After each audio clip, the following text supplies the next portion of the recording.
hey, for doing this, let's make sure we set up the time on when we're going to have our family time, and you need to make sure you get your spiritual time together, and what time you're going to work and all that stuff. We have a calendar for that. I'm not going to do a calendar training, but I had a conversation in my house because I didn't want to have issues holding me down because I'm about to go after my dreams and goals like I've never gone before. I'm about to be a beast in going after it right now. And I look at myself right now, and a lot of people say, what are your goals right now? What are the things that you have in your life as a goal right now? And I said, listen, the biggest competition I have, I'm in competition with the person that I want to be in the next 5 and 10 years. Because I've already designed him. I know exactly how I'm going to walk. I know exactly how I'm going to talk. I know it's going to be right. I had a friend of mine, and I was with Jax, and my driver that I use in Houston, he picked me up, and he was driving around rapper Drake in Houston. Drake is in Houston all the time. And he said, Mr. Haynes, man, I was thinking about you because I was dropping him off, and I was thinking about you because I know you. And he said, man, this is what happened when he came, when we were driving up. This is what I saw. Check this out. Can you see what he was driving up to?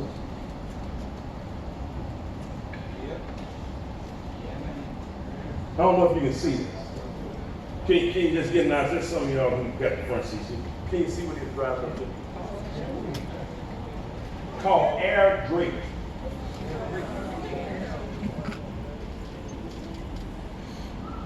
Air Drake.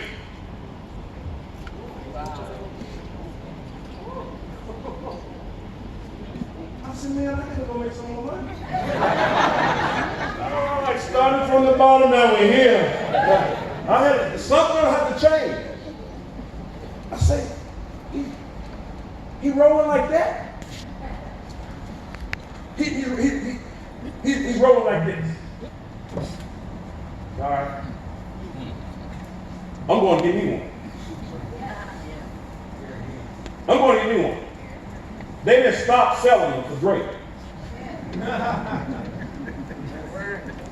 Now I'm not going to go broke to get it. The thing about it is, one of the things that we said is we wanted to make sure that our businesses dictated that we needed a plane. But I'm kind of, right now, tired of people patting on me, and I don't know about patting and rubbing on me when I go to the airport no more. I'm just tired of it. So it's time for a change. I had to have a bigger vision.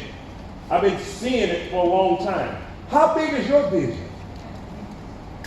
How big is your vision? Do you think your time is over right now? No.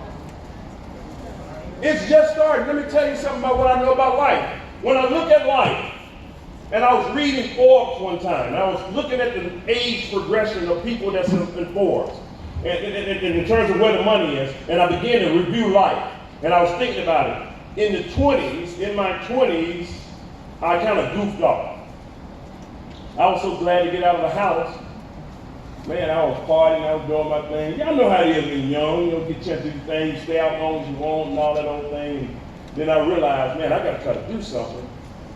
And especially for ladies, when they get into their late 20s, they begin to think, if they want to have a family, I got to go and start having my family before I get too old to have kids and enjoy it, right? Is what happens. So they typically get married around that time. And then in their 30s, they begin to focus more on their careers. And as people go through that process of going through their careers, then they realize they work for a company or gone through college, worked for a company for many years, and they're climbing the ladder of success, and they realize their ladder was on the wrong wall. And then now, I got to try to refigure some things, and that's why you see people late 30s going into their 40s, they begin to look for other unique business opportunities. How can I start a business? How can I do some things? I need to make up on my retirement. And so they begin to build wealth with retirement plans and things of that nature in their 40s and 50s. And that's why you see most people who become successful, they make the big money when they're in their 40s, 50s, and 60s. And that's why you see on the Forbes list, most of the wealth is posted for people in the late 50s and 60s and above. And so what I can tell a person is your best years are ahead.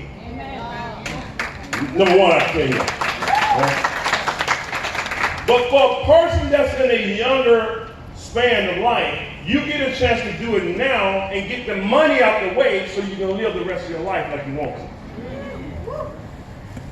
So I'm telling you, no age, the age doesn't matter, but you're going to have to get organized. You're going to have to go on and get some things in place.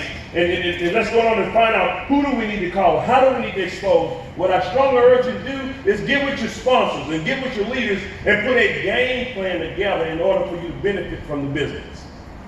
So you need to set a game plan. You need to get a game plan. I'm giving it to you like I had to do. I put a game plan together of how I was going to tackle the business. I talked to Holton Bugs. He's my sponsor. Not my sponsor, but he's the person that's head the company.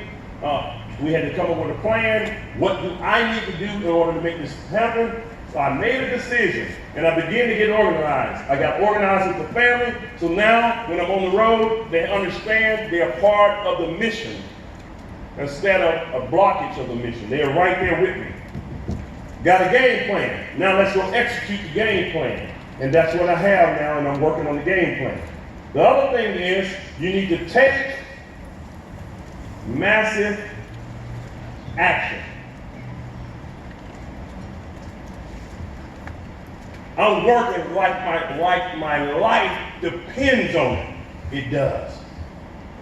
I'm working like if I don't do this, my kids won't eat.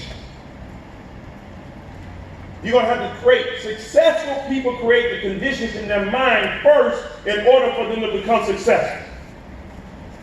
I had to get rid of the old accolades of what I used to do. I had to get rid of the worrying about how much money I have and all that. Listen, mentally I am uncomfortable. Some of y'all are going to have to go there and get yourself in that position so you can be able to benefit from this. And then when you look at these things, the first thing what you have to do is this. What?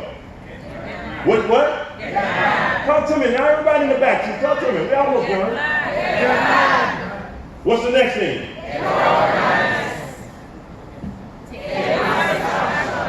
One more time. That's what you're going to have to get ready to do. Okay? Now, let me show you where you are in terms of business. I've done this, and I've done this before, and I like to teach this part of it, because I want you to know where we are and how the dynamics of business work. Business never grows like this. Business never grows like this. When you look at any growth chart, business goes peaks and valleys. Am I right? Y'all have seen this? I'm talking to you like business people. I'm not going to talk. I'm showing you what happens. Because this is what I like to teach. Remember I said we grow people, we don't grow a company. Most people don't even talk to you about this, or you don't have these conversations normally. Many people understand it in the room, but some people never have this conversation. Let me show you what happens. In business, this is what typically happens. In the first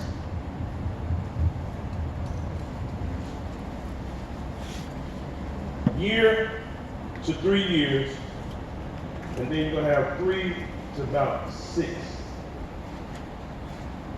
From 6 to 10. Okay?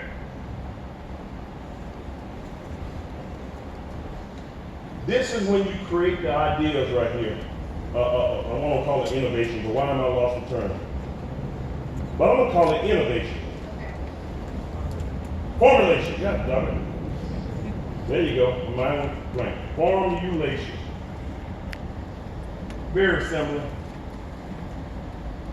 This is formulation time. This is when you're formulating the idea of the company of what you're going to do. We establish in the first 1 to 3 years are the most critical years of any company survival, because many companies don't survive in their first year, 2 to 3 years. Because they run out of money, the concept doesn't work, or something happens and the business typically will go away. So that's formulation. There's another piece called concentration.